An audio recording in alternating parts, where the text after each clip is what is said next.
With only one event at Sydney Writers Festival, we feel very honoured to have Jeffrey Eugenides at Shearer's Bookshop to answer a couple of questions for us. Welcome, Jeffrey. Hello.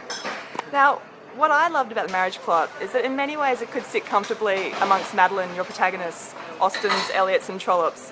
It's a book with a marriage plot, with love's hurdles, dramas and social constructs, and with characters whose main ambitions seem no different to those of some of the characters in those books. Would you agree with that? I wouldn't entirely agree. Yeah. It was never my ambition to write a marriage plot. I started from the premise that The Marriage Plot, is the great novel, or the great plot that gave rise to the novel, but it's no longer available to the contemporary novelists because of the changes to marriage and the changes in women's equality and the amount of freedom.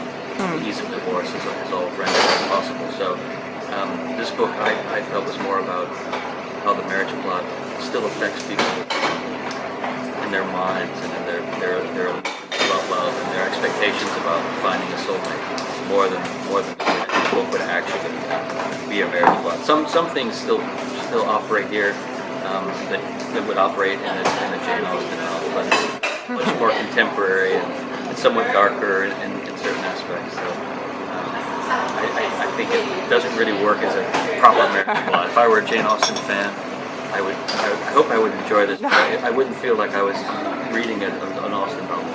I was hoping you were going to disagree with me a little there. Now, the college experience in the book is really interesting, especially to Australians, because we don't really have that college experience. Does the college experience in the book mirror any of your own experiences, and do any of the characters resemble people who you went to college with, or even yourself? Yeah, well, I set it in the early 80s because that's when I went to college, and because the literary theory that Madeline and Leonard are reading is so important in the book, and that's when it was at its height, when it was first coming to America and everyone was arguing about it. But mainly I also said it in the 80s because I wanted to be accurate about the university life. So the music that they listened to, the kinds of books they were reading, lots of the way people were dressing and acting, it's all, I'm drawing on my memories of that. And, a lot of my old college friends have read the book and are searching for characters, to see if they're in the book or someone they know. And there are resemblances to many people, but it's funny how often people are wrong. They'll say, oh, that character was Stephanie so-and-so, and it won't be in my mind that person. There was a funny thing that I heard, that people thought that the character that resembled David Foster Wallace, which was a bit, well, anyway. Yeah, that's got to be speculation. So it was almost a decade between Middlesex and the release of The Marriage Plot. Can you tell us a little about the writing of this book?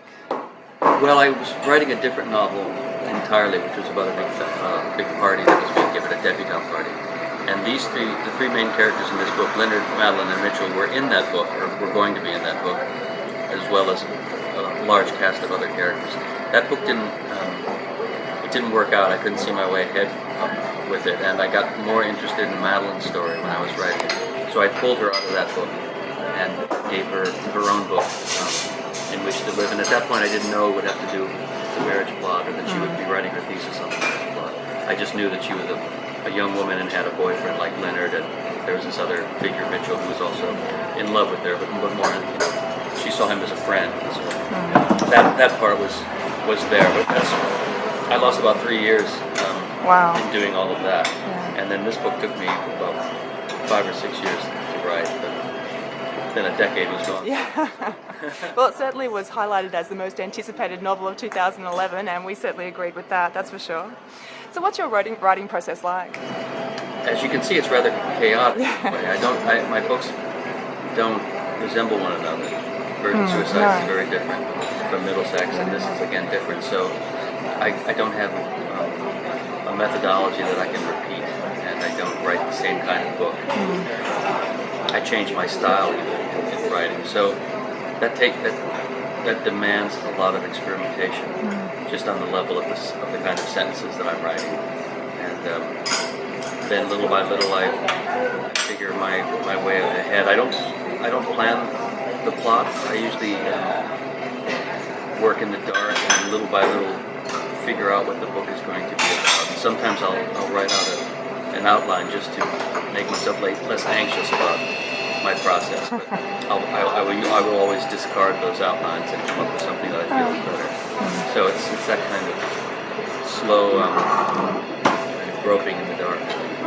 Oh, thank you so much, Jeffrey, for giving us a little bit of insight into the marriage plot and into your writing process. And welcome to Sydney. Hope you have a good Writers' Festival. Too. Thank you so much. Okay.